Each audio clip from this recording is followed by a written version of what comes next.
En los valles del altiplano, al pie de altas montañas de 4 y 5.000 metros de altura, soportando y beneficiándose de un clima de lluvias torrenciales e incesantes, viven más de 1 millón de melanesios. Sus casas son modestas chozas, sin decoración alguna en fachada o interiores. No pintan ni tallan imágenes, ni siquiera para uso ritual. Su música es muy sencilla, y lo mismo ocurre con los pasos de sus danzas. Ello se debe a que los habitantes del altiplano han centrado todo su interés estético, social y religioso en un solo y único objeto: sus propios cuerpos. Embellecerlos, hacerlos significativos y protegerlos mágicamente.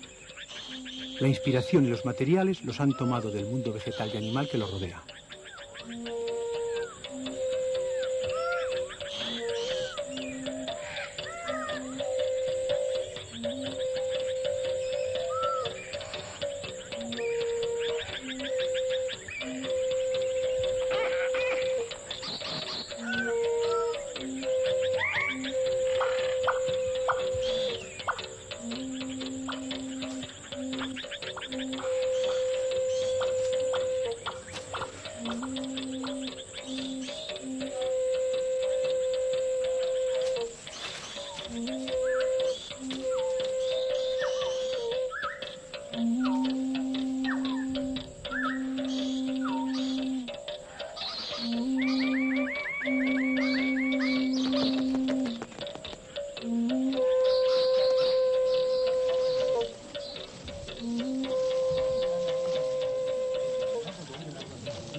Estos hombres están acicalando para una fiesta y tardarán no menos de 3 horas en acabar de embellecerse.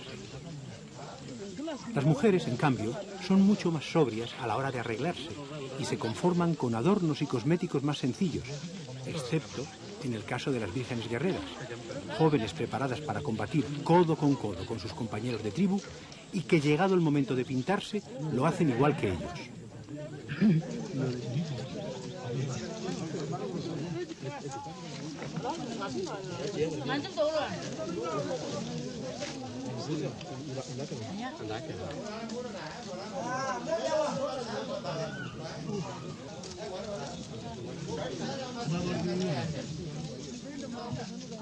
Aquí tenemos una Virgen Guerrera. La Virgen Guerrera se casa hoy, a mediodía, y esta es su fiesta.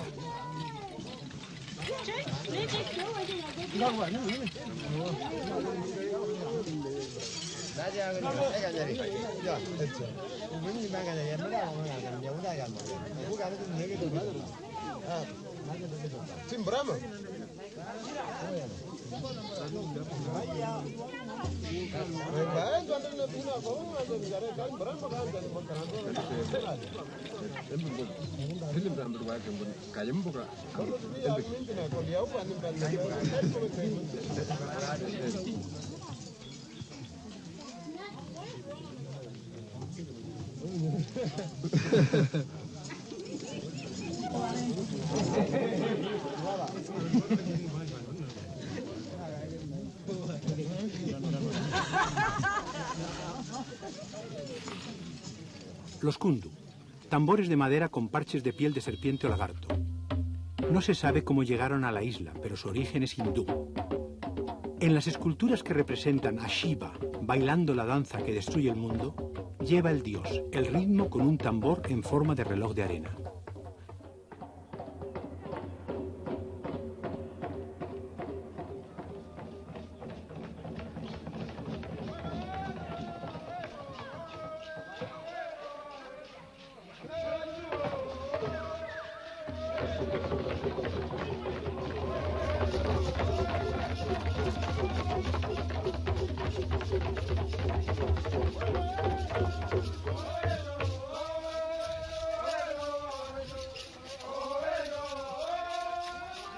Esta danza se llama Sing-Sing y es indispensable en toda fiesta, lo mismo que en toda ceremonia religiosa.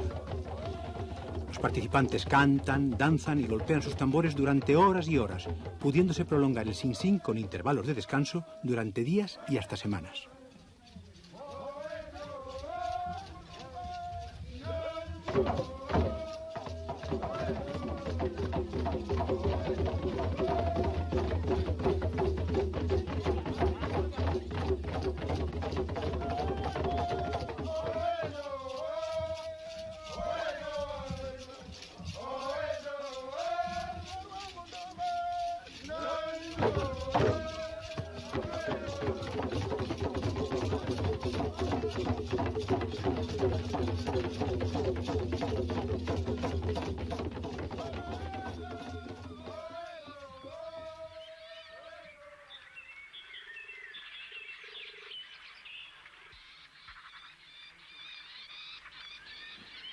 Aunque nuestros ojos no descubran ninguno, no menos de 300 cerdos caseros, en total libertad, andan de aquí para allá por este paisaje, retozando, bañándose y comisqueando. Pero está atardeciendo y sus amos los llaman para que vuelvan a casa a pasar la noche.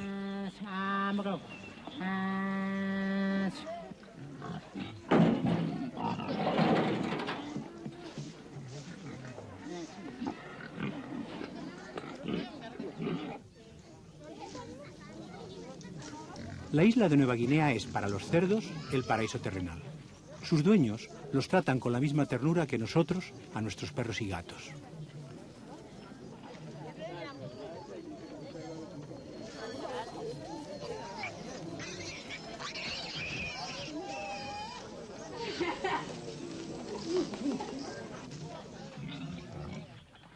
En cuanto se hace de día, se les sirve un desayuno y se los suelta, ya que se los ata de una pata para evitar peleas nocturnas.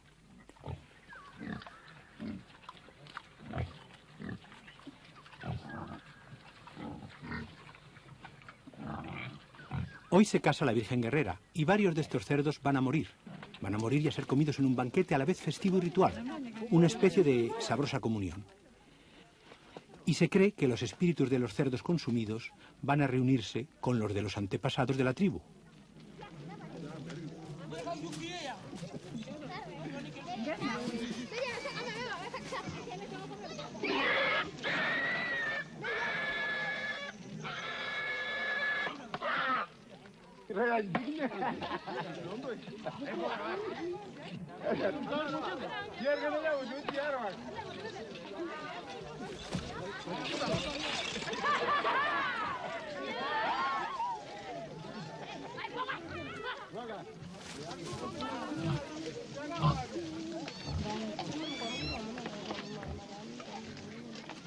$20 cerdos ha tenido que pagar el novio para comprar a la novia. La posición social de una persona se mide por los cerdos que posee, los que regala y los banquetes que con su carne ofrece.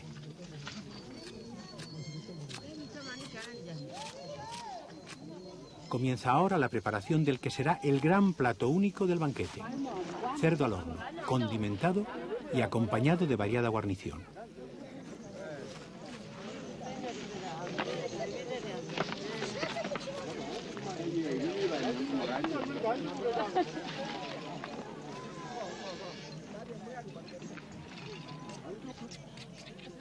Una novedad en la aldea, los cuchillos de metal.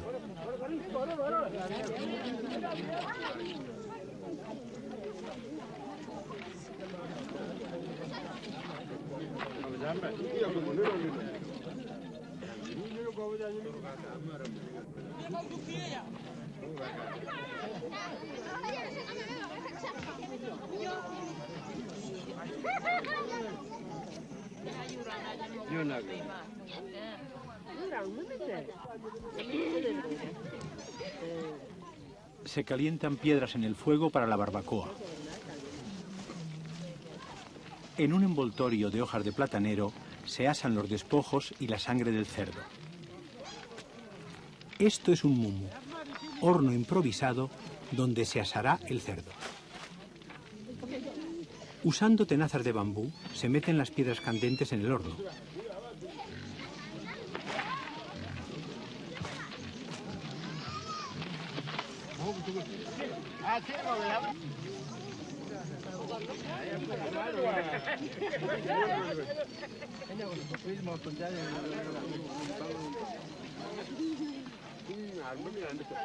Y ahora hay que esperar un par de horas.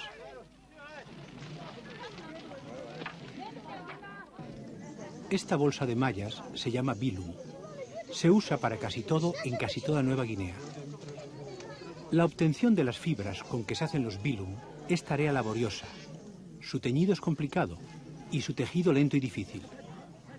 De modo que la fabricación de una de estas bolsas requiere a veces hasta 300 horas. Bilum es una palabra melanesia que además significa placenta femenina y bolsa marsupial. Es muy elástica y resistente. Se puede dilatar de 5 a 6 veces de tamaño y soportar hasta unos 50 kilos de peso.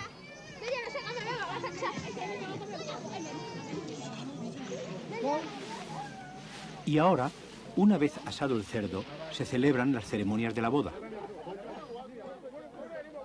El vínculo matrimonial quedará sellado con la última de ellas, que es además la más importante, el banquete de carne de cerdo, a la vez festivo y ritual, a la vez gastronomía y comunión.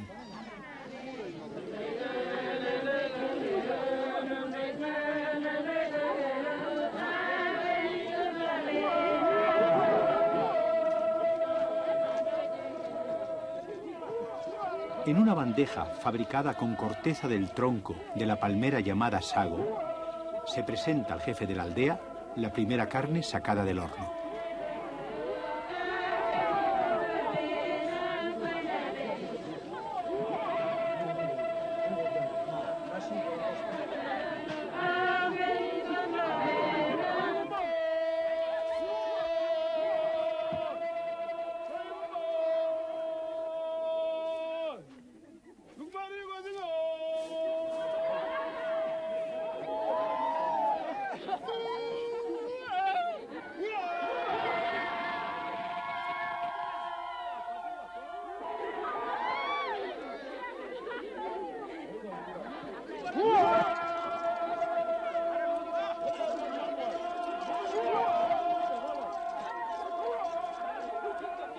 Se lleva en volandas a la novia a probar la carne.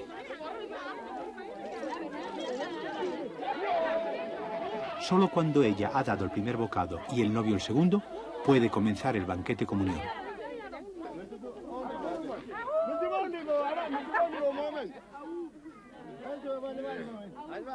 Todavía se sigue usando el afiladísimo cuchillo de caña.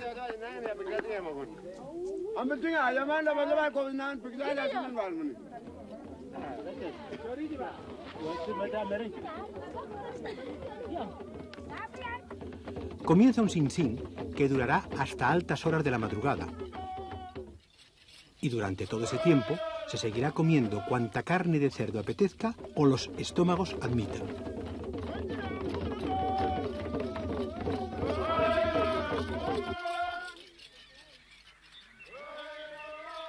Entramos ahora en otro valle del altiplano, donde los hombres de barro, unos guerreros de la tribu Asaro, nos van a ofrecer una danza pantomima ritual que conmemora una batalla en la que habían sido derrotados por una tribu enemiga. Cuenta la tradición que cuando moría ya la tarde de aquel día aciago, los pocos asaros supervivientes, perseguidos y acosados, se refugiaron en una ciénaga, hundidos en el fango hasta el cuello. Cuando al amanecer salieron de su escondite, se encontraron con que sus enemigos los estaban esperando, pero estos, al ver a los asaro completamente cubiertos de un fango blancuzco, los tomaron por espíritus y huyeron despavoridos.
Las máscaras representan los rostros de los antepasados.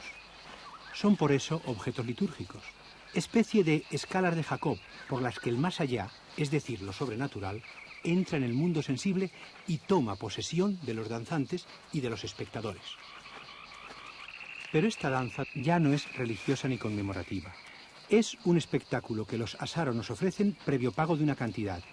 Y es que los hombres de barro han descubierto con sorpresa y regocijo que el hombre blanco se desprende con gusto de su dinero a cambio de ver la pantomima.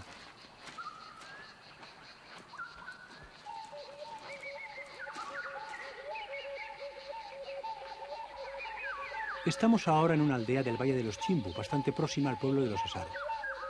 Aquí viven, casados con mujeres de la aldea, varios hombres de barro.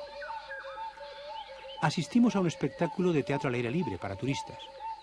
El autor, el director y los actores masculinos son asaros y las actrices mujeres Chimbu. La cámara está ubicada en el lugar ocupado por los bancos en que se sientan los espectadores. Los actores entran en escena a través de esa puerta cuyo dintel está adornado con quijadas de cerdo.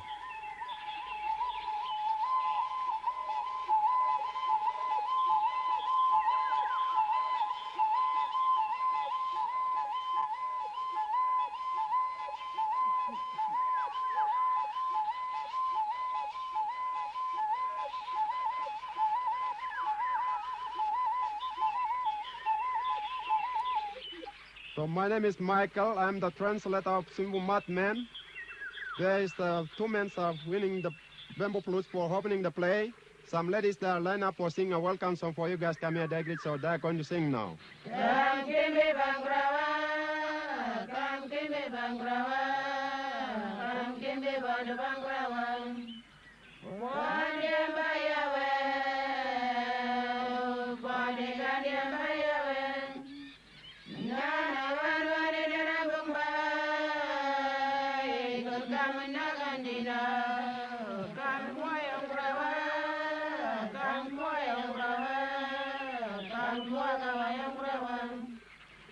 The men coming with the ladies, they have to make the fire here. Some ladies, they are going to light the light. They have to go and separate them to look for the frogs.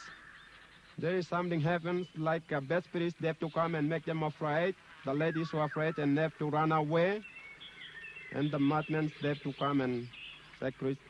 It's about the second play. Yeah.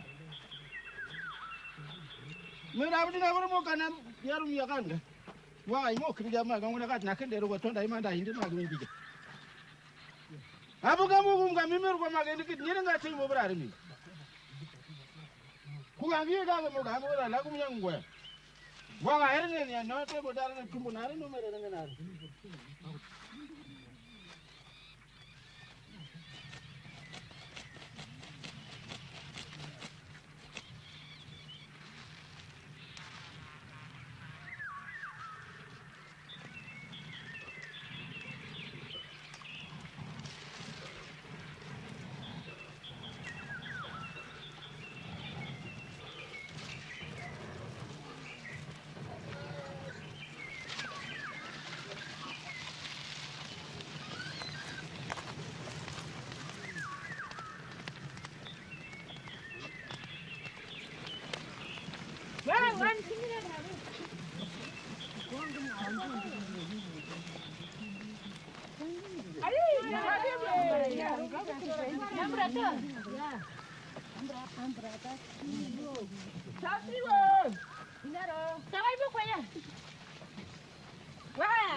Aunque todavía con connotaciones sobrenaturales, las figuras de los hombres de barro se han desvinculado aquí de su simbolismo ritual para convertirse en personajes teatrales, una especie de hombres del saco que se dedican a asustar mujeres.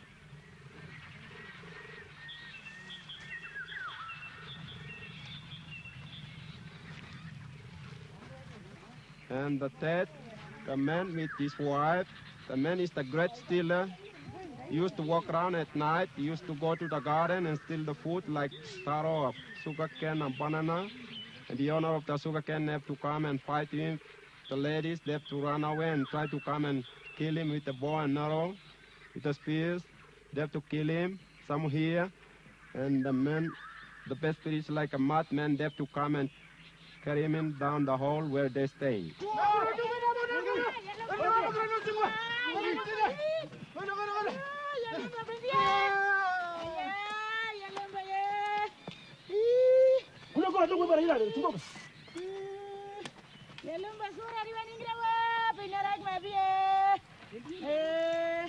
Yalomba brendi we, yalomba brendi we, inarek mabio we, inarek mabio we, yalomba ye, yalomba ye, inarek mabio we, yalomba suara inari waringra we, aya yalomba ye, yalomba ye, yalomba ye, yalomba ye, yalomba brendi ye.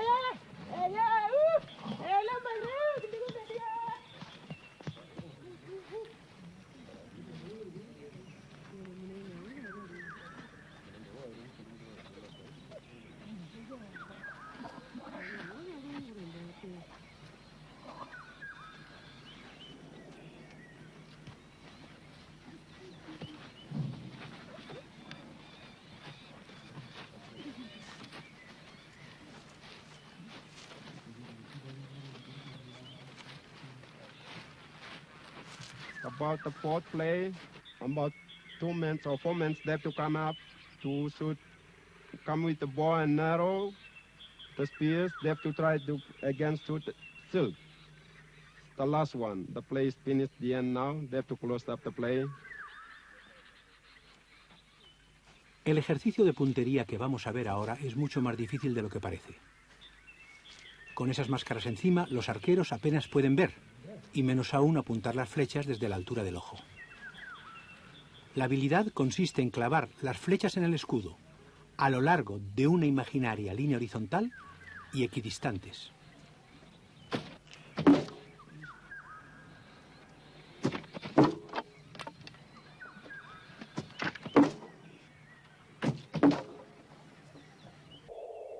Decimos ahora adiós al altiplano y volamos hacia el gran protagonista de nuestra historia, el Sepik, uno de los ríos más caudalosos del planeta.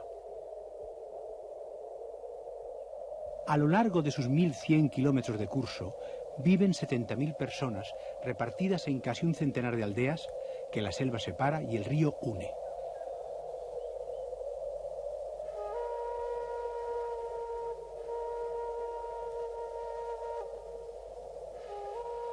En el curso de este río viejísimo, cuyos meandros divagantes delatan su antigüedad, han sido capaces sus moradores, con instrumentos de piedra y mucho esfuerzo, de hacerse atajos acuáticos como el que estamos viendo. Cuando sus antepasados llegaron aquí, se encontraron con unas temperaturas de invernadero, lluvias torrenciales, inundaciones bíblicas, una selva tan tupida que era intransitable. Se encontraron también con las serpientes más venenosas del mundo y con orillas pantanosas infestadas de cocodrilos y mosquitos de la malaria. Y apenas había caza mayor. En cuanto a los vegetales, no encontraron uno solo que ofreciese hojas o frutos comestibles. Pese a ello, aquí tenemos a sus descendientes habitando aldeas de hermosas casas, excelentemente urbanizadas y ajardinadas, sombreadas por cocoteros, con frutales y huertos y con animales domésticos. Pero la hazaña más increíble que han realizado estas gentes es la de haber producido obras de arte asombrosas e insuperables, en pintura, escultura y arquitectura. Es decir, 3 actividades que en nuestra cultura están siempre relacionadas, sobre todo la última, con ciudades, a veces con villas y a veces con grandes pueblos, pero nunca con aldeas.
El Sepik nace en unas altas montañas del centro del altiplano. Nos dirigimos ahora a la aldea más próxima a sus fuentes, la llamada Aldea del Telefolip. El Telefolip es una cabaña ceremonial, una casa sagrada y la más alta de la aldea, en la que nadie habita, pero donde se celebran todas las ceremonias importantes. Una leyenda cuenta que el primer Telefolip que se levantó en este lugar fue obra de una mujer llamada Afek, una demiurga que creó las montañas, el mundo vegetal, los animales y, por último, al hombre. Pero no satisfecha todavía y siendo al parecer más resistente a la fatiga que el dios de los cristianos, en lugar de descansar, creó también la agricultura y el lenguaje. Su cráneo, preciadísima reliquia, se conserva todavía en el interior del Telefolip, rodeado de más de 30.000 quijadas de cerdo, animal tan querido aquí y tan cargado de connotaciones religiosas y mágicas como en todo el resto de la isla. Es creencia general que la quijada del cerdo, sea este doméstico o salvaje, posee poderes mágicos que ahuyentan los malos espíritus, hacen fecundas a las mujeres y protegen las cosechas.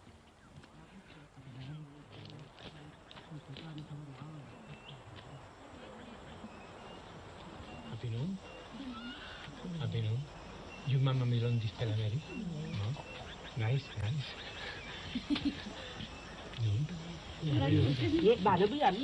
Juman belong dispela place. Me looking dispela Telefolip. You helping me open door.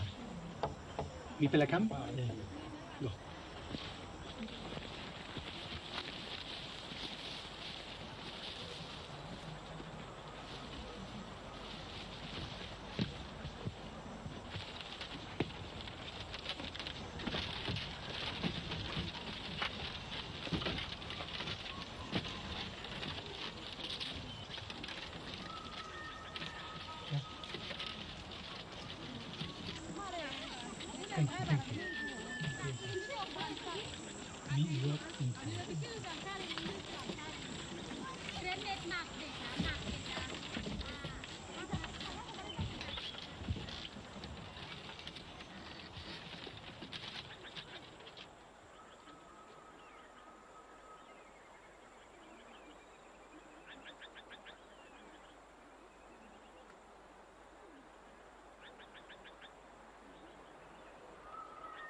El cerdo salvaje de la isla es, como muy bien se puede suponer viendo estas navajas, pariente muy próximo del jabalí de Occidente.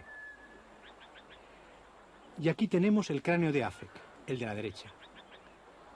A pesar de que la primera casa ceremonial fue obra de una mujer, vamos a ver a lo largo del Sepik que en tales edificios le está prohibida la entrada al sexo femenino.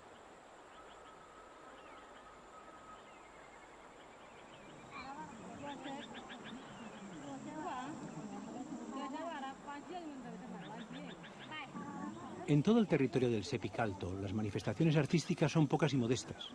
Aparte de sus danzas, la única actividad artística es la del labrado y pintado de unas tablas llamadas amitum, que son representaciones esquemáticas de antepasados y que se colocan sobre las puertas de las cabañas para proteger a sus moradores de los espíritus malignos.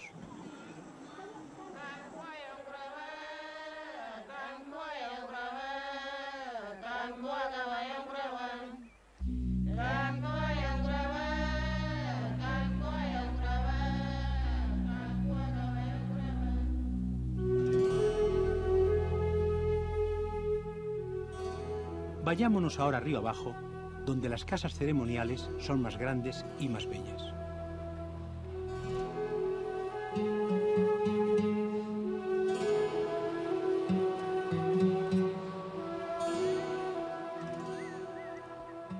Nos dirigimos ahora a la aldea de Suagub, en el tramo final del Sepik Alto. La aldea, aunque alejada del río, comunica con él gracias a un largo canal. Su casa ceremonial es mucho mayor que el Telefolip de Afek. Y además en ella no solo se celebran ritos, liturgias y ceremonias, sino que también es casino, club y tertulia de los hombres de la aldea. A partir de esta zona y ya hasta la desembocadura del Sepik en el mar, a las casas ceremoniales se las llama tambarán, casas tambarán, es decir, casas de los espíritus, y también, dado que funcionan como clubs masculinos, casas de los hombres.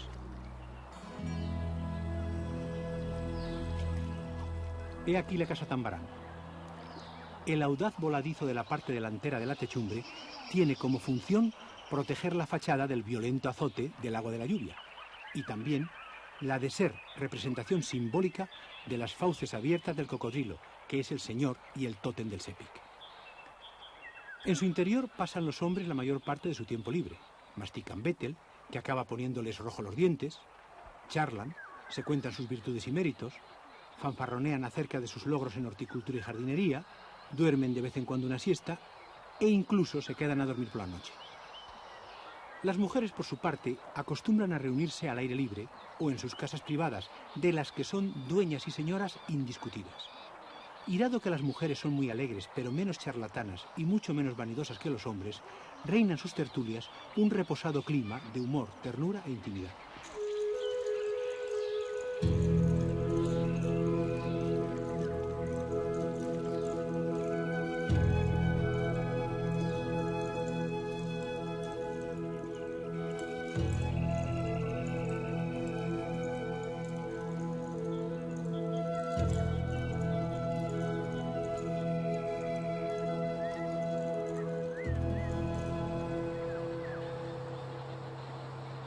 Abandonamos Suagup y seguimos viaje río abajo. Vamos a visitar la aldea de Saserman, donde están terminando de pintar los techos de una casa Tambarán recién construida.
Nilaikin lompaiti milonju. Nilaikin lompaiti milonju. Haus Tambarán. Emi haus Tambarán ye. Emi mire wagro de haus Tambarán. Mi wagro de haus Tambarán. El pintor es amigo mío. Nos conocimos hace 4 meses, precisamente cuando él comenzaba su obra en la casa Tambarán.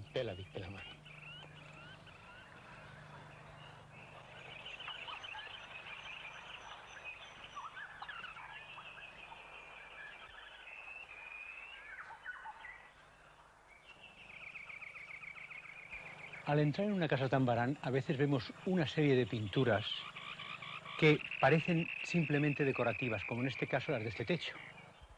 Pero para quien conoce esta cultura, para quien conoce sus mitos y sus símbolos, están repletas de contenidos, cuentan historias, brindan protección mágica, ahuyentan malos espíritus, dictan normas y costumbres y expresan juicios.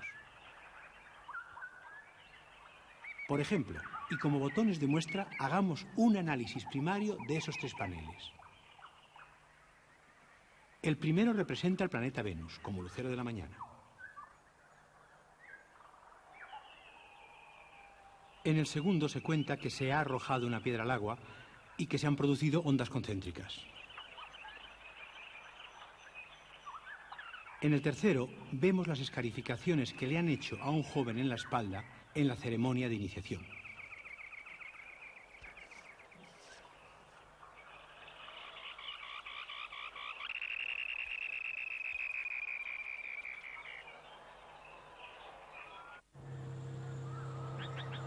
Nos dirigimos ahora a la aldea de Pilum a visitar a mi admirado y admirable amigo Marek, el artista más grande del río, un genio de la estatura de Miguel Ángel y, como él, escultor, pintor, arquitecto, músico y poeta. Pero será bueno tener presente, para saber mirar lo que vamos a ver, que en ningún lugar del Sepik encontraremos un solo artista cuya finalidad principal sea la de producir objetos bellos. Aquí no existe el arte por el arte. La religión y la magia son el origen y la base, y por tanto la inspiración, de todo gesto creativo, y el artista es siempre brujo. El propio Marek me ha contado cómo se convirtió en artista. Su padre era carpintero. Le gustaba mucho la escultura, pero al ser artesano y no artista, se conformaba con copiar tallas de madera. En lo que no tenía rival el padre de Marek era en contar los mitos y leyendas de toda la zona. Era él quien sabía más historias y el que mejor las relataba. Entre sus más fervientes oyentes se encontraba el pequeño Marek, quien visualizaba tan poderosamente lo que contaba su padre que lo veía en imágenes concretas y sentía incontenibles deseos de tallarlas y pintarlas. Mi compañero de viaje se llama Cospi.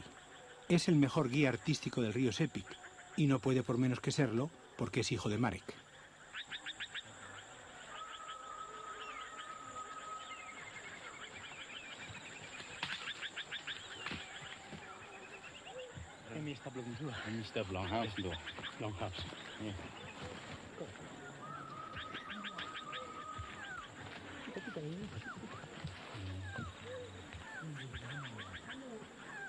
Papa, you play come now.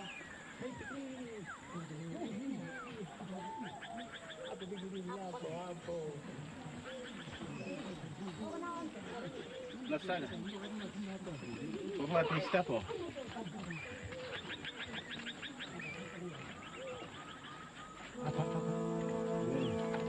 Abba, you come. Ato, bipelaman. Abba, You stop good? this time good. Me come looking how's the barang again. You know that? You can look at one man this time. Good for him.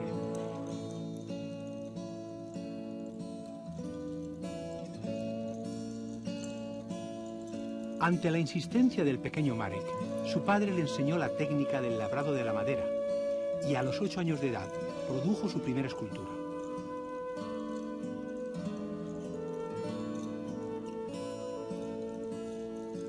Poco después de cumplir los 9, ejecutó una serie de figuras en madera que lo revelaron como niño prodigio.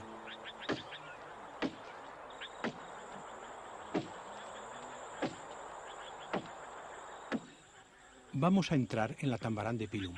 Ella y cuanto hay dentro de ella es obra de Marek.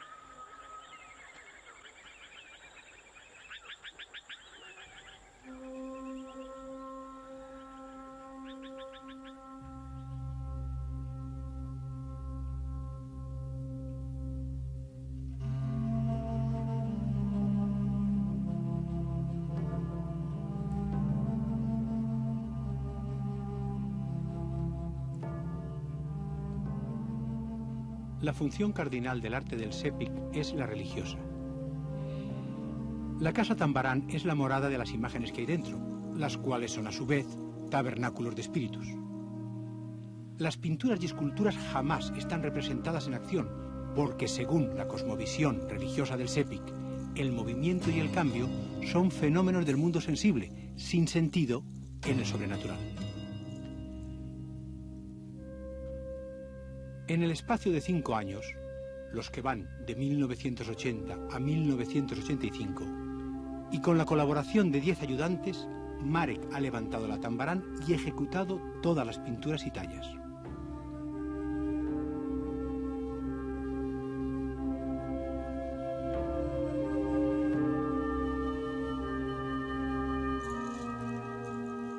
A causa de la enorme humedad ambiente, la fuerza de impacto de la lluvia torrencial y la acción destructora de hormigas y carcomas, una casa Tambarán viene durando de 15 a 20 años. Así que en el 2000 todo esto se estará cayendo a pedazos.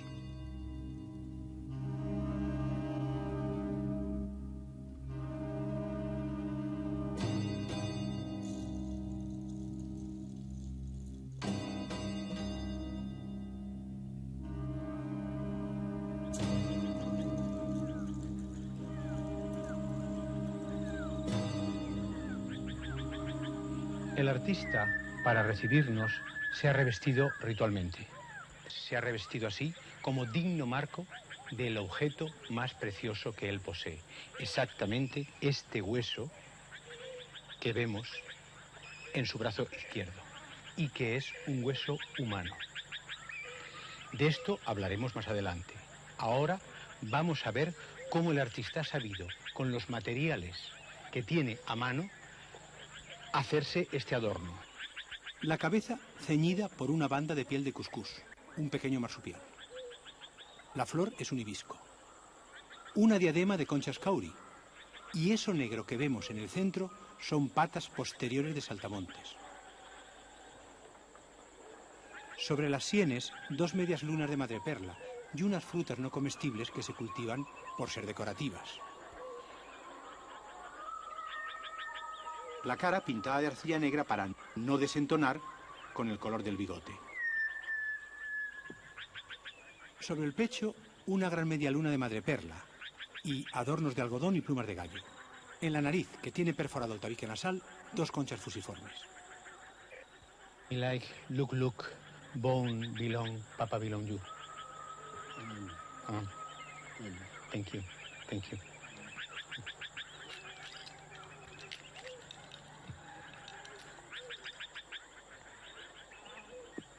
Un fémur humano que Marek ha transformado en obra de arte y agudo puñal. Es su posesión más valiosa y amada, porque procede del esqueleto de su padre. El agradecido hijo ha esculpido el hueso de quien le enseñó a esculpir.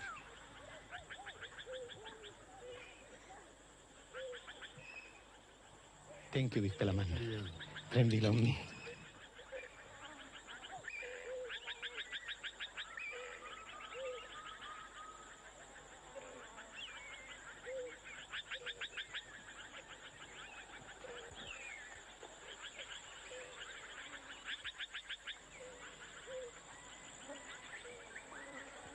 Cuando un artista tiene que hacer un poste totémico, toma un hacha, va a la selva, elige un árbol, lo echa abajo y comienza a trabajar en él sin moverlo del lugar en que ha caído.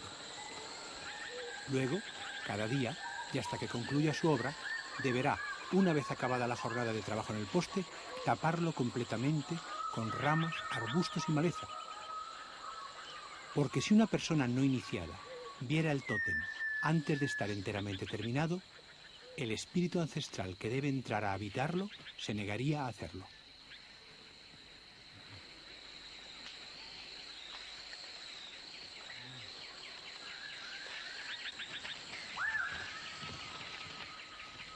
Sin embargo, Marek me va a mostrar ahora un poste totémico que está esculpiendo, porque sabe que no hay peligro de que el espíritu se enfade. Mis ojos no quebrantan tabúes, ya que al carecer de antepasados relacionados con los suyos y al no tener nada que ver con su sistema de mitos y creencias, se me considera completamente inocuo.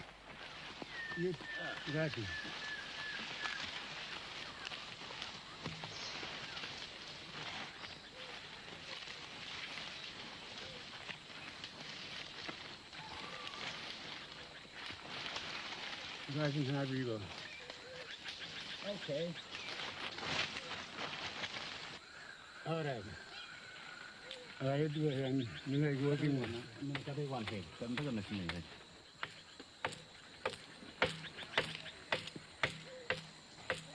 You work in cabin.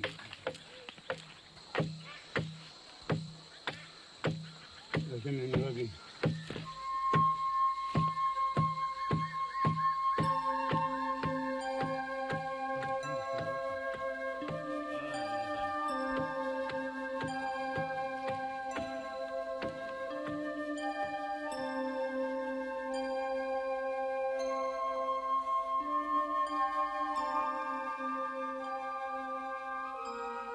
Cuando le pregunté a Marek cómo se las había arreglado para proyectar y llevar a término esa fusión tan armoniosa entre arquitectura, esculturas y pinturas que es la Casa Tambarán de Pilum, me contestó: antes de comenzar la Tambarán pasé mucho tiempo ayunando, respetando los tabúes que hay que guardar cuando se emprende una tarea semejante y tratando de visualizarla. Por fin, una noche la vi en sueños. La vi hasta en sus más pequeños detalles. Luego, en noches sucesivas, se me aparecieron en sueños las pinturas y las esculturas, y también las relaciones de unas con otras. En un lugar semejante al que ocupa esta viga totémica de la Tambarán de Pilum, cumplirá la que acabamos de ver a medio tallar en la selva, su función de residencia de espíritus. De cuantas esculturas han salido de sus manos, este cocodrilo es la preferida de Marek. Es un instrumento musical, un tambor garamut.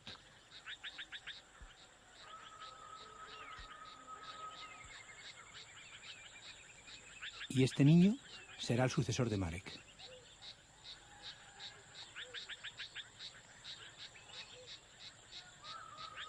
Otro garamut de Marek. Esta vez el animal representado es un cerdo salvaje.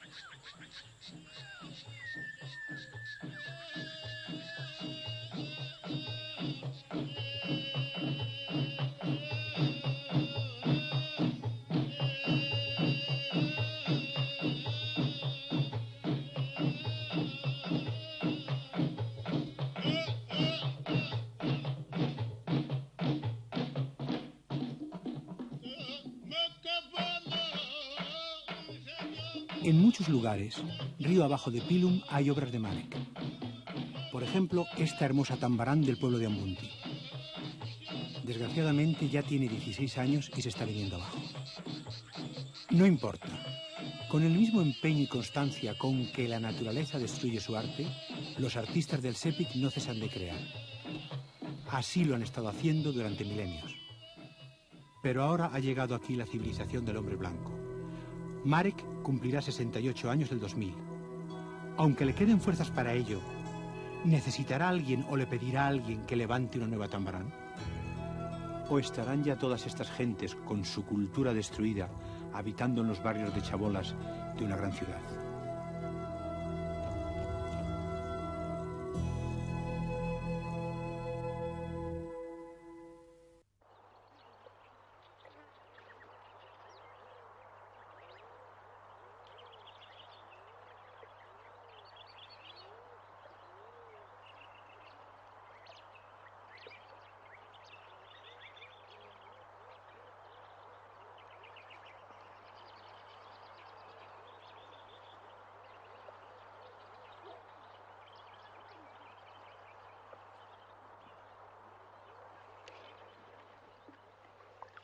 La aldea de Korogu es un caso único en la historia del arte.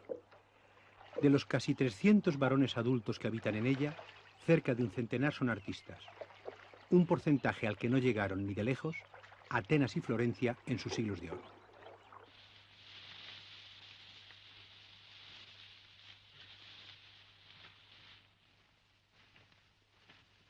Pero, como es norma en todo el Sepik, ningún artista se enriquece con su profesión.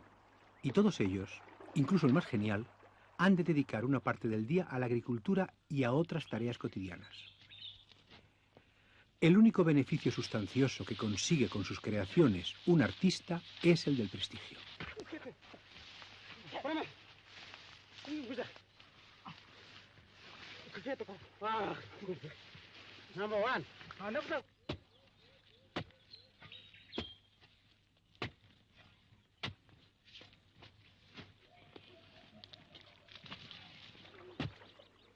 Estos dos hombres, lo mismo que los cazadores de tortugas y el horticultor, son todos artistas.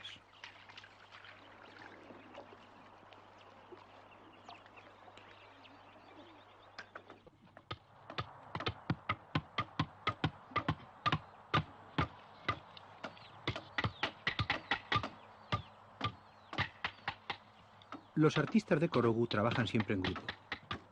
Dicen que así se estimula su creatividad.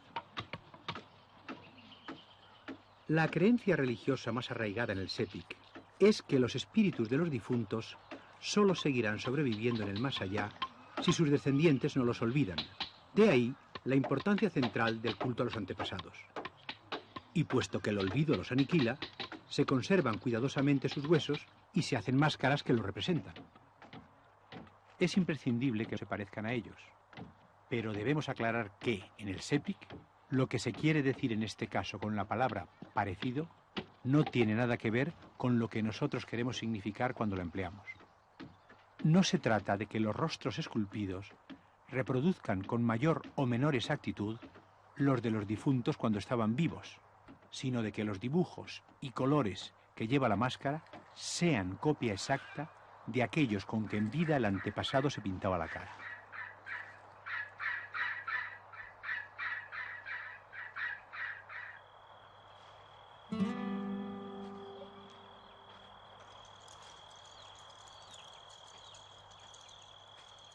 Al anochecer, entramos en la casa Tambarán de Corogu, a visitar a los centenares de máscaras de antepasados que la pueblan, insomnes y vigilantes ahora, porque saben muy bien que los espíritus malignos intentarán, al amparo de la oscuridad, meterse en la aldea y perjudicar a sus habitantes.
Si no fuera por la voluntad y el trabajo humanos, estas orillas del Sepik continuarían cubiertas de una vegetación impenetrable.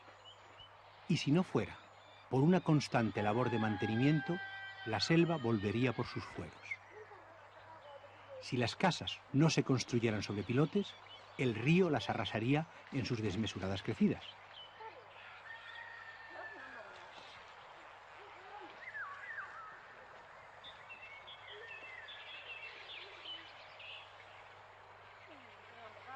Además de desbrozadas, seguras y limpias, las gentes del Sepik quieren que sus aldeas sean agradables a la vista.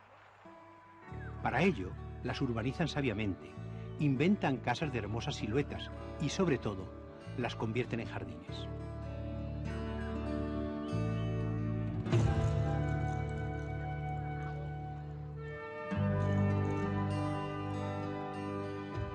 No encontramos dentro de sus perímetros un solo vegetal, desde la palmera más alta al arbusto más diminuto, que no haya sido sembrado y guiado de acuerdo con un plan que determina el lugar que debe ocupar en el conjunto formado por las plantas ya existentes y el de sus colores, las casas, los espacios que las separan y la forma que debe adoptar al crecer.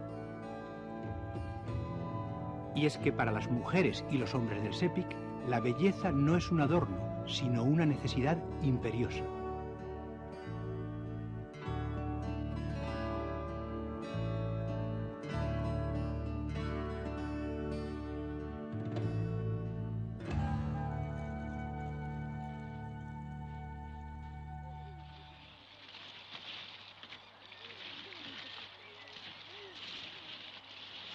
Cuando los primeros antepasados de estos melanesios se establecieron en el Sepik, se encontraron con millares de palmeras sago creciendo silvestres en los terrenos pantanosos. Al principio, las debieron considerar árboles inútiles. Su madera es demasiado blanda, y en cuanto a sus frutos, le cuesta 15 años al árbol producir su primera cosecha, que además es la última, dado que estos, para crecer, engordar y madurar, se alimentan del tronco y lo secan. Pero muy pronto descubrieron que aquella palmera podía ser útil. Con su corteza construyeron bandejas para los alimentos y paneles sobre los que pintar las figuras que adornan sus tambarán. En cuanto a sus hojas, estamos viendo cómo se convierten en tejas vegetales. Se usa también para cubrir la parte exterior de las paredes de las cabañas. Y ajedrezada con la hoja de otra palmera, la llamada negra, produce un efecto estético muy notable. Se podría decir que las hojas secas de la palmera sago son la piel de las casas del Sepik.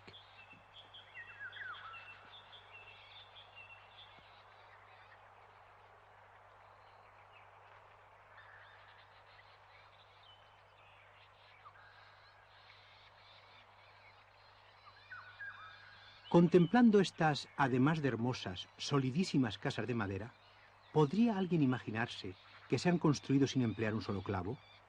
Pues así es. Aquí todo va atado y muy bien atado, y una vez más, esos locos por la belleza que son los habitantes del Sepik han sabido darle el toque estético a algo estrictamente funcional.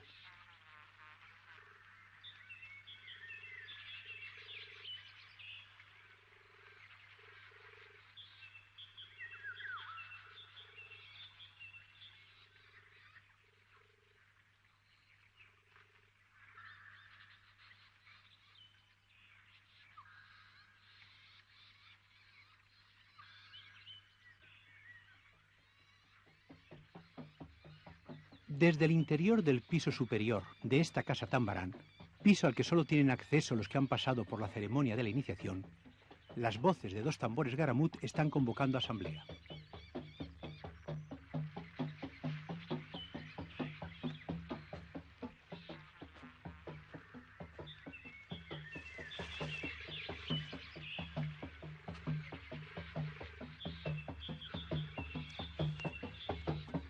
Subiendo la escalera que lleva a la planta superior, hay que pasar bajo la inevitable horca caudina de las abiertas piernas y sexo visible de una imagen femenina.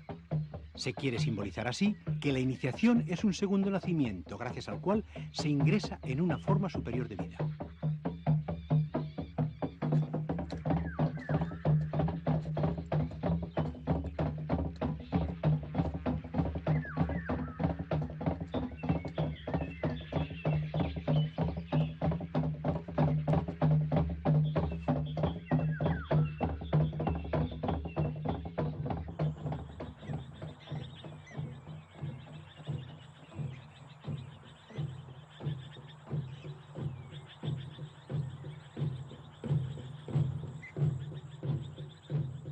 Las asambleas tienen lugar en la planta baja de la Casa Tambarán y en ellas se tratan democráticamente cuestiones de interés general o disputas entre grupos o personas particulares.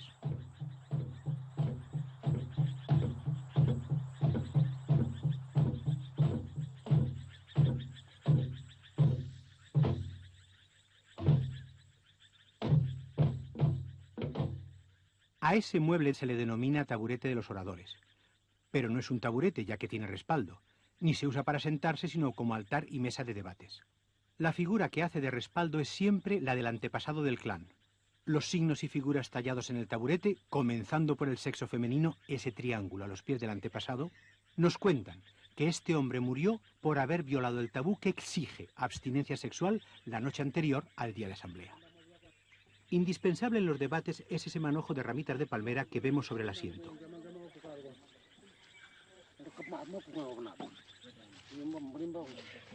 Cada orador que interviene toma el manojo y comienza a hablar. Y con cada razonamiento deposita una ramita de palmera.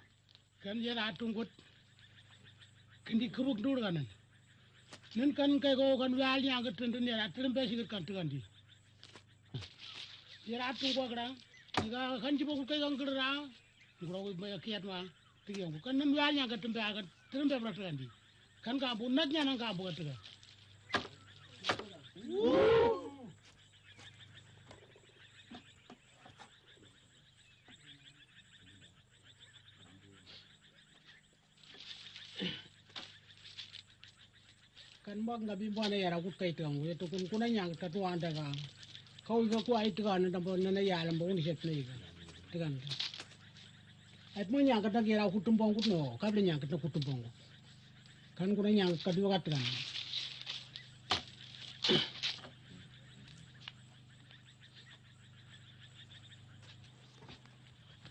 wan na ngap man ka waglaw ta ku ta waglaw ta man ku ka ten ko no ku ta yirat man ane ga tang Anda kamu iki angku, Nyinga gu yangut. Nyinga gra ira yangut. Wa nyinga gra mi ate ngona. Ani ya gu yangut. La asamblea continuará el tiempo que haga falta, hasta llegar a un acuerdo que contente a todos.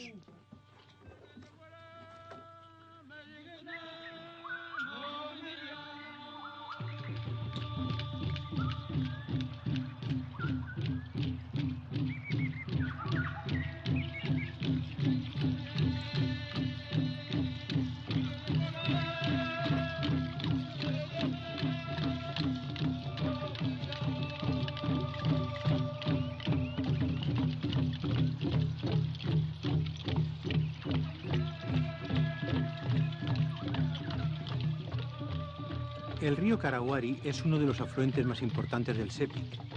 Haremos una breve visita a una aldea de sus orillas, Yimas, donde hoy están de fiesta porque se celebra una boda.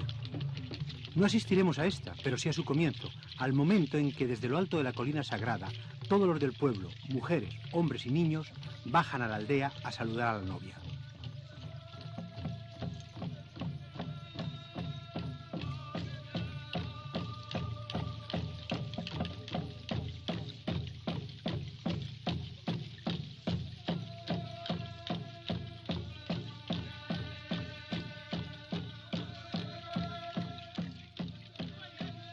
Los tambores kundu marcan el ritmo en este acto participativo donde lo que importa es moverse juntos, ir bellamente adornados y procurar que los movimientos corporales de cada uno sean estéticos y respeten el ritmo.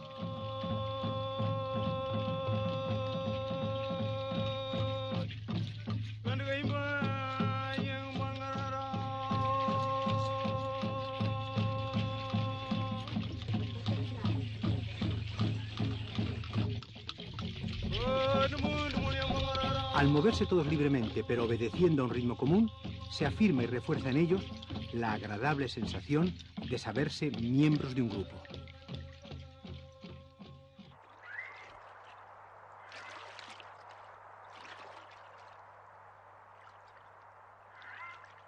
En el Sepik abundan los peces, alimento básico de quienes habitan sus orillas. La pesca es tarea de mujeres. Es cierto que también salen los varones al río empuñando arpones, pero la mayoría de las veces sus expediciones pesqueras son más bien excursiones campestres de hombres solos, donde se charla mucho y se pesca poco.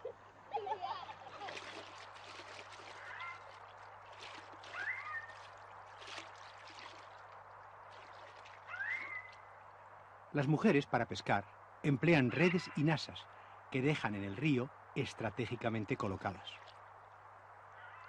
Y cada madrugada, antes del amanecer, salen en sus canoas a recoger sus presas, que son peces, camarones, anguilas y hasta alguna tortuga despistada. Y como para vaciar redes y nasas se han de meter en el río, a veces hasta el cuello, y como al amanecer se levanta un airecillo fresco que a las gentes del trópico, cuando están mojadas, les resulta más bien frío, llevan siempre una lumbre en las popas de sus canoas.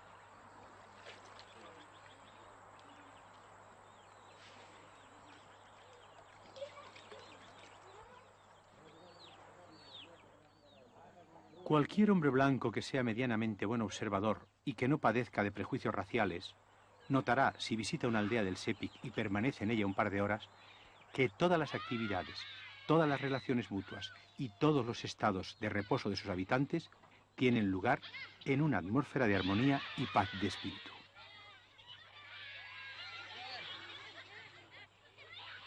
Expresado en términos occidentales, diríamos que en el Sepik un neurólogo podría ganarse la vida, pero que un psicoanalista se moriría de hambre.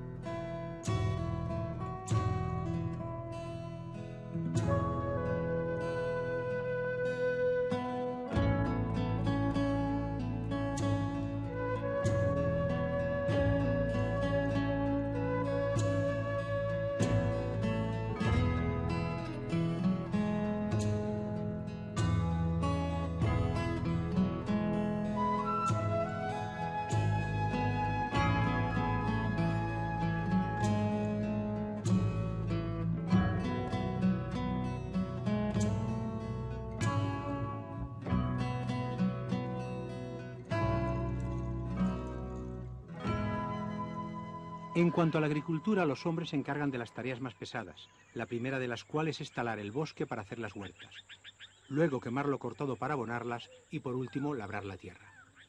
A continuación entran en escena las mujeres, siembran, cultivan y recogen los frutos. Es un trabajo duro y eso sin contar que las huertas se encuentran muchas veces a horas de distancia de los poblados y hay que ir a ellas a diario, sobre todo para vigilarlas, porque pese a las cercas protectoras, los cerdos salvajes a fuerza de ozar acaban penetrando en ellas. En toda la selva del Sepik solo un árbol silvestre ofrece alimento sin necesidad de cuidado alguno. Se trata de nuestra ya conocida y utilísima palmera sago.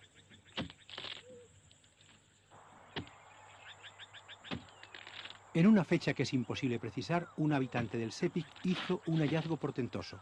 Descubrió que la médula del tronco de esta palmera era comestible una vez sometida a ciertas manipulaciones. El primer paso consiste en separar la corteza. Luego, colocándole una cabeza de martillo al mango de un hacha, se reduce la médula a pulpa.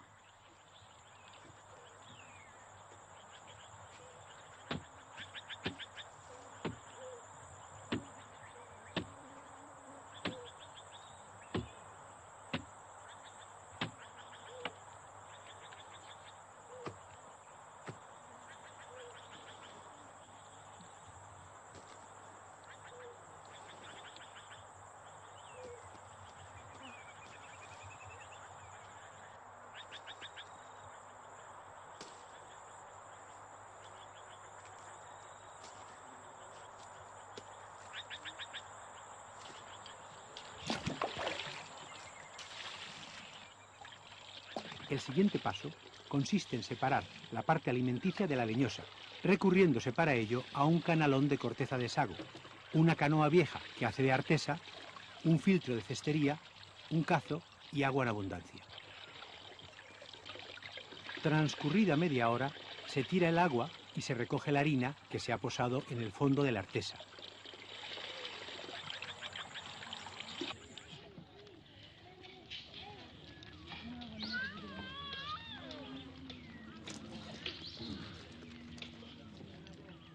Con la harina de sago se pueden hacer tortas, papillas y sopas. Añadiéndole coco rallado u otras frutas se hacen pastelillos.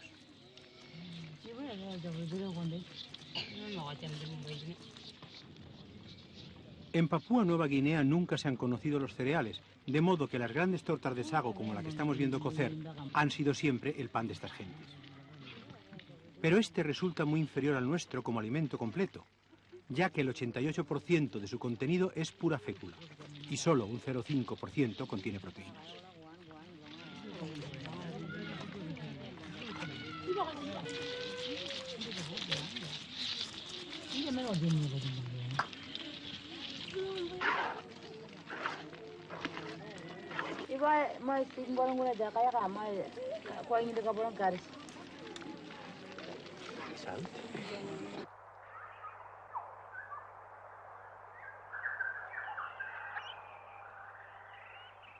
Y ahora visitamos Aibom, el centro cerámico más importante del Sepik. El oficio de alfarero es patrimonio de las mujeres. A los hombres les está prohibido hacer objetos de barro, y la única colaboración que se les consiente es la de pintar las vasijas. La alfarería de Nueva Guinea se ha detenido en un estadio técnico que corresponde al de nuestra alfarería del Neolítico. El barro se modela directamente porque se desconoce el torno del alfarero. Al parecer, la cerámica del Sepik siempre ha estado en manos de mujeres. Un mito cuenta que la alfarería la inventó una mujer espíritu llamada Calimangue, quien dejó establecido que únicamente las mujeres pudiesen crear objetos de barro.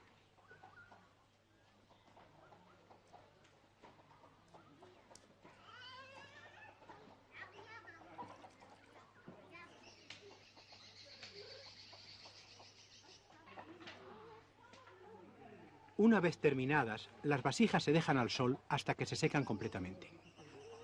Luego se cuecen.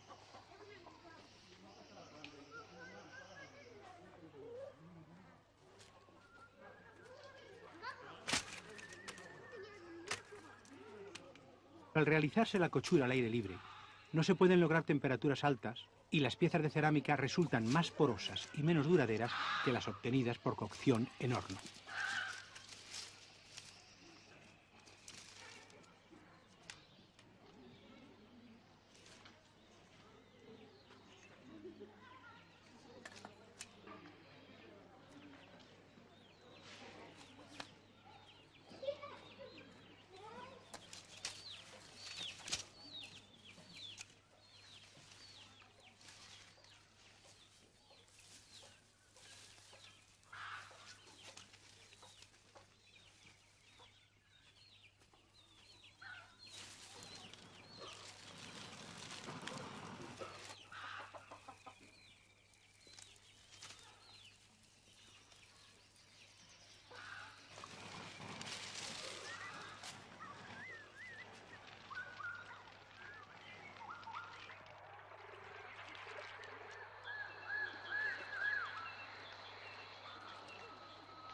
Una vez al mes llevan las mujeres de Aibom sus cerámicas a un lugar determinado de la orilla del Sepik, donde han establecido ellas su mercado de venta de cacharros. Aquí confluyen compradores venidos de casi todas las aldeas del río, algunas de ellas a 200 o 300 kilómetros de distancia. Al ser de madera los suelos de las cabañas, se utilizan como hogares estos recipientes de barro.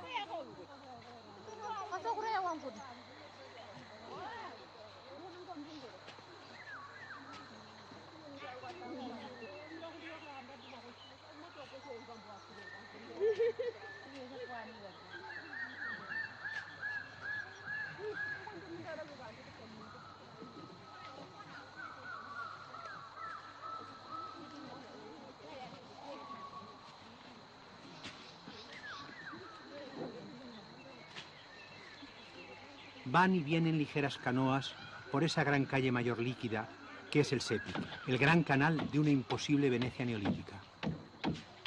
Y en todas las proas tallada una cabeza de cocodrilo para propiciarlo.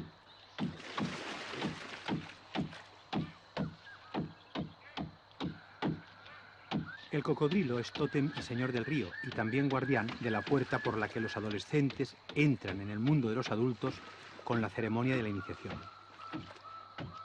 Por eso, en la celebración de ese rito de paso, se le hacen al adolescente unas sangrientas incisiones en la piel que reproducen las escamas del ancestral y mítico superviviente de la era de los grandes reptiles.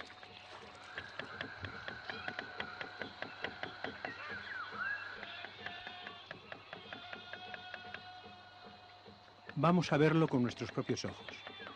En el interior de esta casa Tambarán se está desarrollando en estos instantes la última fase de un ritual de iniciación. Todos los varones iniciados están presentes.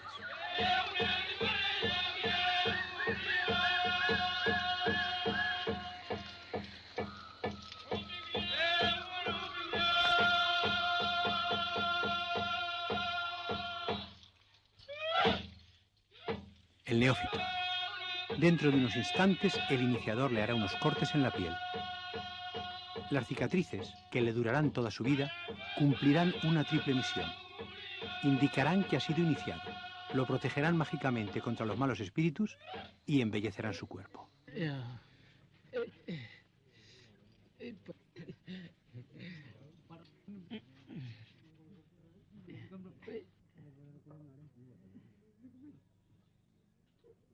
Los varones, asistentes y participantes a la vez, observan si el joven soporta el dolor con estoica dignidad, porque esa será la prueba de que ya está maduro para afrontar las penalidades de la vida.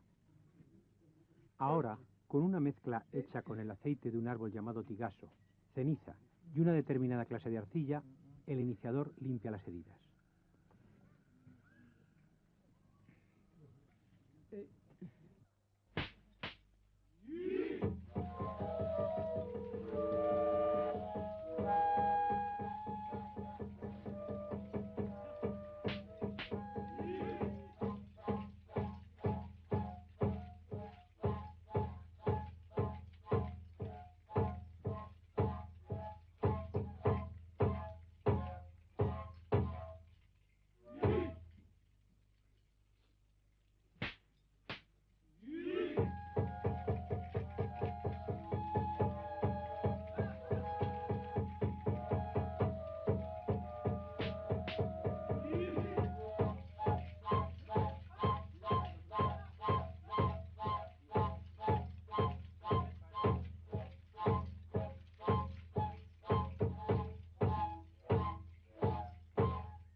La arcilla contenida en la mezcla con que se lavan las escarificaciones retrasa y complica el proceso de cicatrización, formándose al final del mismo unas prominencias en forma de media luna que tienen un cierto parecido con las placas de la espalda del cocodrilo.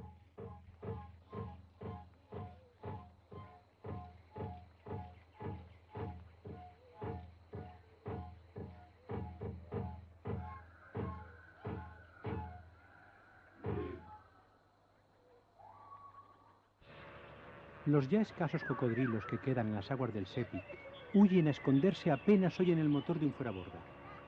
Y es que sus cerebros, aunque pequeños y estúpidos, ya han asociado esos vehículos con las armas de fuego.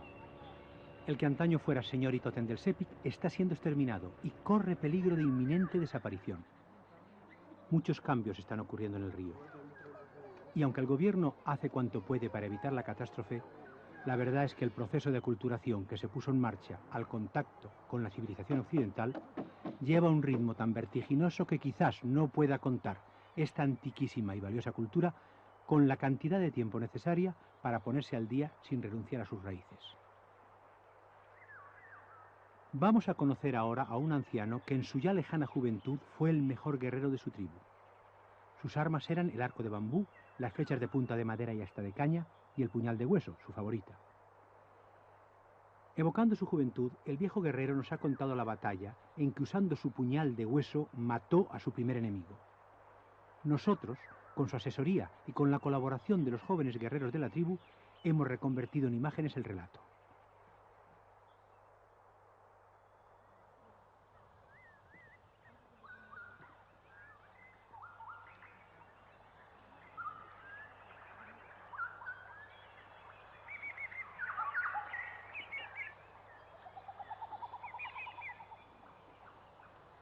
Los suelos de las huertas del Sepik se agotan rápidamente. Dejan de dar fruto después de 3 o 4 años de cultivo. Entonces no queda más remedio que ir a la selva y buscar lugares donde preparar otras. Y eso es lo que estaban haciendo una mañana de hace ahora aproximadamente medio siglo estos hombres, entre los que se encontraba nuestro por aquel entonces joven guerrero. Quiso el azar que también aquella misma mañana saliesen a cazar cerdos salvajes los hombres de una tribu vecina con la que estaban en aquellos momentos al borde de la guerra, a causa de las constantes incursiones piratas que aquellos hacían en sus terrenos de caza. Y una vez más, esa mañana, volvieron los cazadores a meterse en territorio ajeno.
Y así fue como nuestro guerrero mató a su primer hombre e hizo ganar la guerra a su tribu, pues las batallas, como era costumbre bastante general, se terminaban en cuanto había un muerto.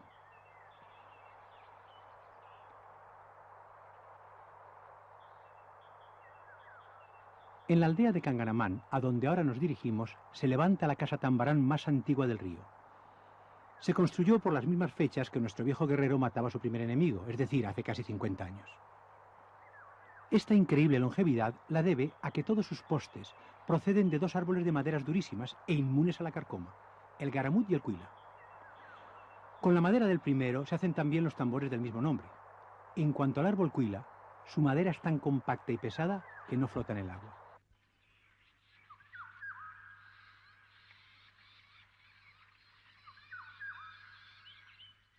Pero ya la venerable Tambarán amenaza ruina. Ahí la tenemos, con el techo hundiéndose.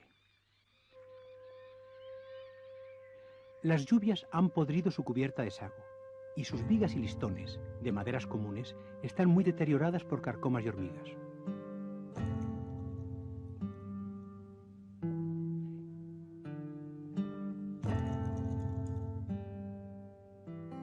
Esas lenguas sacadas, que aparecen en tantas imágenes talladas, no se burlan de nadie.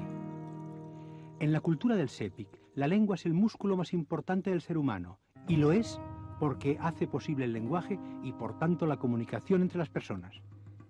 Gracias a la lengua, lo mental puede actuar sobre el mundo sensible y cambiarlo. Y gracias a ella, se pueden recitar las fórmulas mágicas que protegen contra los malos espíritus y las que reclaman la ayuda de los benéficos y de los antepasados. Al mirar estas figuras, no olvidemos que las habitan antepasados y espíritus. Por eso las representaciones no pueden ser realistas. A quienes moran en dimensiones trascendentes, donde tiempo y espacio no tienen sentido, solo fabricándoles moradas expresionistas y abstractas se puede lograr que bajen a vivir entre nosotros. A la planta alta, la de los iniciados, nadie ha vuelto a subir desde que hace 3 años cedió el suelo bajo el peso de un hombre que fue a estrellarse en el piso de abajo y resultó gravemente herido. Todo ha quedado como estaba aquel día. Ni siquiera han subido a rescatar las flautas sagradas.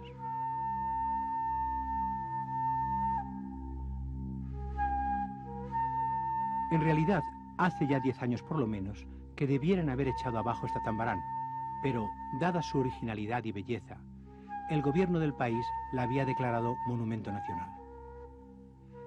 No obstante, ha llegado ya a un grado tal de deterioro que con gran dolor se ha decidido derribarla.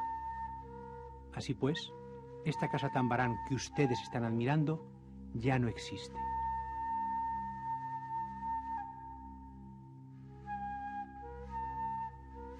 Valga de consuelo saber que en el mismo lugar de su emplazamiento se levantará una nueva y que muchos de estos postes, los mejor conservados, se usarán en ella.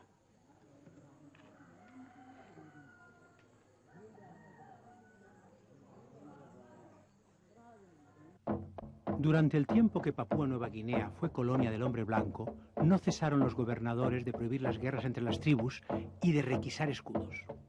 Los misioneros, por su parte, explicaron a los nativos por qué el matar era pecado. Por eso, estos se sorprendieron al ver que en la Segunda Guerra Mundial nadie les requisaba las armas a los blancos y que los misioneros, salvo algunas excepciones, bendecían a los militares y a sus mortíferas armas. En cuanto a los aviones, una simpática ancianita del Sepik me ha contado que durante muchos años ella y los de su tribu los veían pasar sin saber qué clase de pájaros eran, hasta que en la guerra, en un combate aéreo, un avión derribado fue a estrellarse cerca de la aldea. Así pudieron satisfacer su curiosidad y asombrarse mirando y tocando, en el intacto tren de aterrizaje, 2 extraños discos. Estaban viendo por primera vez en su vida unas ruedas.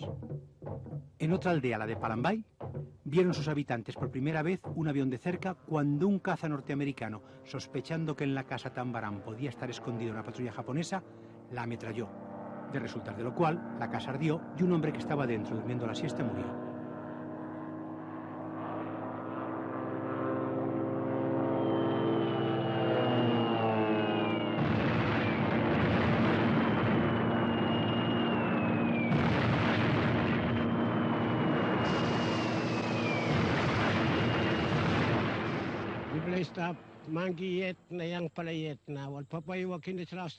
Cuando eran jóvenes, nuestros padres construyeron esta casa Tambarán. Pusieron en ella 2 postes de la casa antigua. Todas las Tambaranes, desde que se fundó esta aldea, se han levantado en este mismo sitio. Murió mi padre y llegó la guerra mundial y ametrallaron la casa de los espíritus. Y las balas se hundieron en los postes y cortaron algunos. Y la casa se vino abajo. Ya han muerto los demás testigos de lo que ocurrió. Solo quedo yo.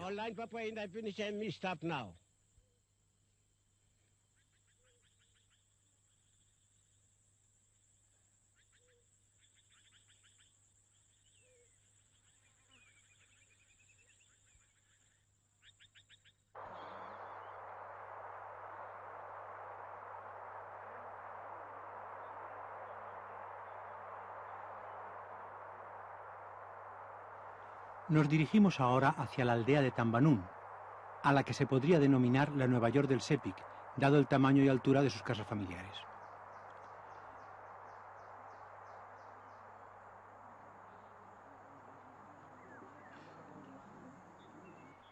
En todas las fachadas luce el decorativo escaqueado de hojas de palmera sago y palmera negra.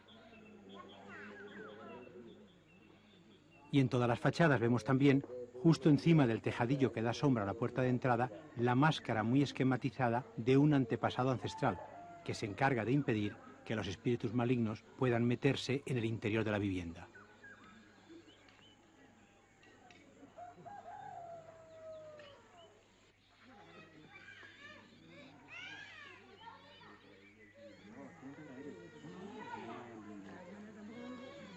Estamos en el interior de una vivienda familiar de Tambanún. Hogares comprados en Aibón. En esta casa habitan 2 hermanos con sus esposas y niños, y un tío paterno. En total 14 personas. No hay tabiques interiores, pero sí rincones y lugares determinados para cada familia y actividad. Se han aceptado con entusiasmo las mosquiteras que fabrica el hombre blanco, porque sustituyen con mucha ventaja a las que siempre habían usado, que eran una especie de canastas rectangulares de junco, cañas y mimbres en las que se metían los durmientes y en las que siempre los mosquitos acababan encontrando la rendija adecuada para colarse.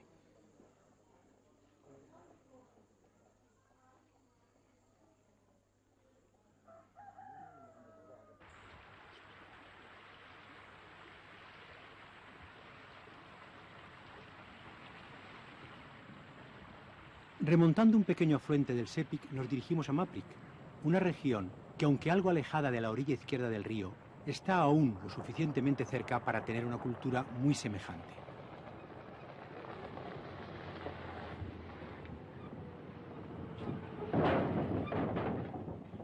Sin embargo, no se parecen en nada sus aldeas a las que hemos visto hasta ahora. Sus casas son más pequeñas y sus tambaranes, al menos algunas de ellas, más altas y sus formas muy diferentes. Aquí ya no hay peligro de que la crecida del río destruya las casas, por eso no se construyen sobre pilotes. Y casi todas las techumbres tocan suelo. Se ven pocas ventanas y las casas parecen distribuidas al azar, no hay calles ni avenidas.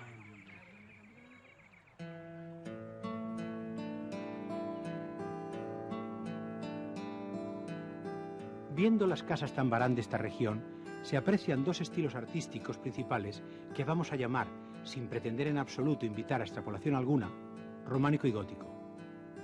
Comencemos viendo la tambarán románica de Sárcam, que es una auténtica joya.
Estas impresionantes esculturas que acabamos de ver han sido realizadas en el plazo de 4 años y medio por un artista con un equipo de 9 discípulos.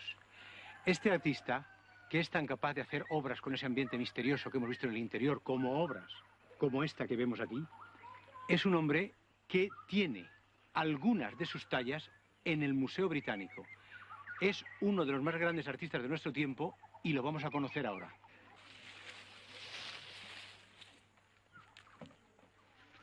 Pren Bilonmi. Yes.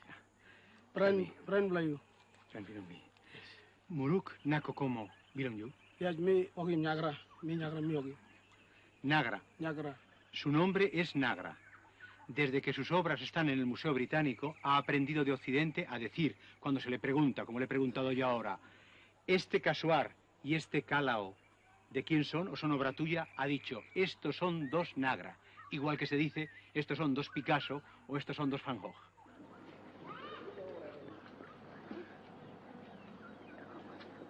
Ahora veamos una tambarán gótica. Ahí la tenemos, de espaldas. Veámosla de frente y preparémonos para una sorpresa.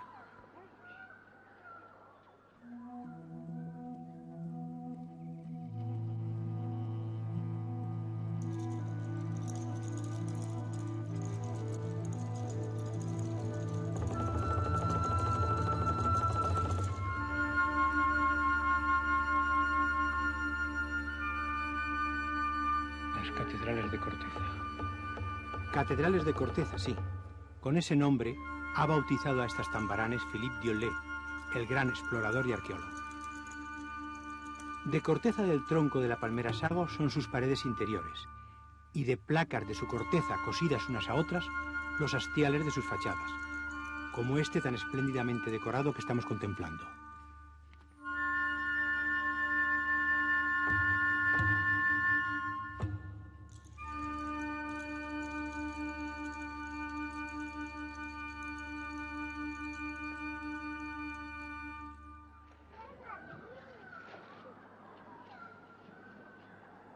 En cada aldea hay 1 o 2 tambaranes, dependiendo su tamaño de la importancia y número de habitantes de aquella. Por ejemplo, aquí en la aldea de Willingwe viven 50 personas y su tambarán es la más pequeña que hemos visto.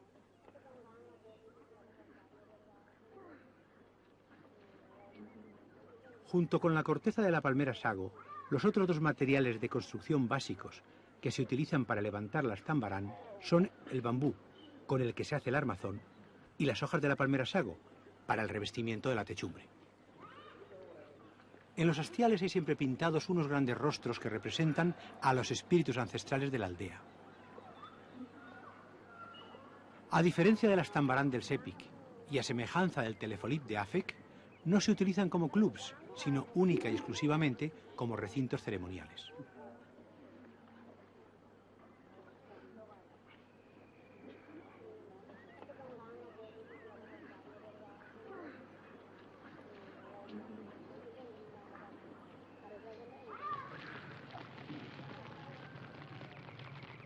Algunas de las tambaranes de esta zona son sin duda las cabañas más altas que jamás se han levantado en las selvas del planeta.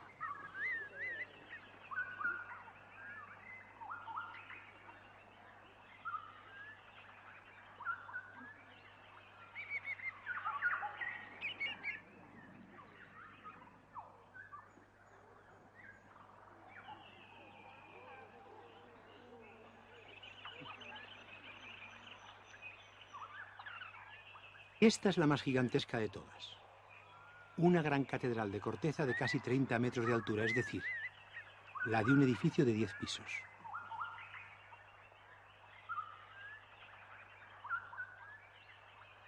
Entramos ahora en el interior más bello de toda la región, el de la Tambarán de Apangay, donde habitan Tapuca y Sucurumbún, los dos espíritus ancestrales de la aldea.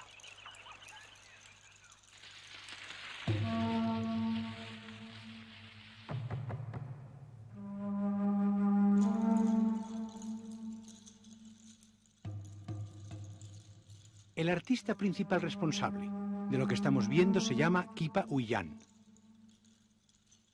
Junto con Marek y Nagra, forma un gran trío de creadores que mantiene viva la cultura del Sepik.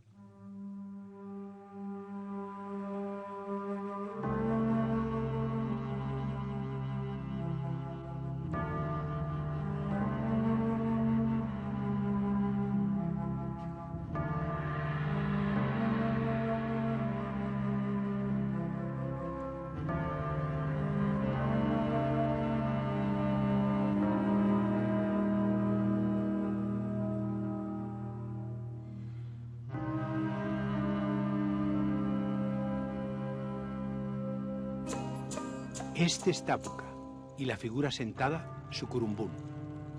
Uno y otro han sido esculpidos por Kipa Huyan.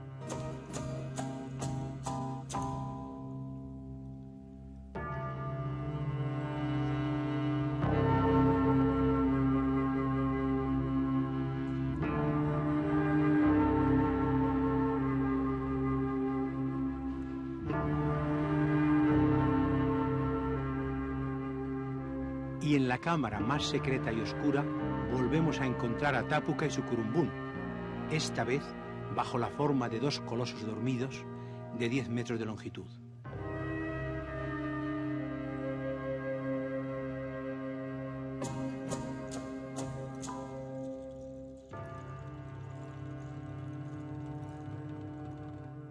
En sus sueños velan el sueño de las noches de los habitantes de la aldea.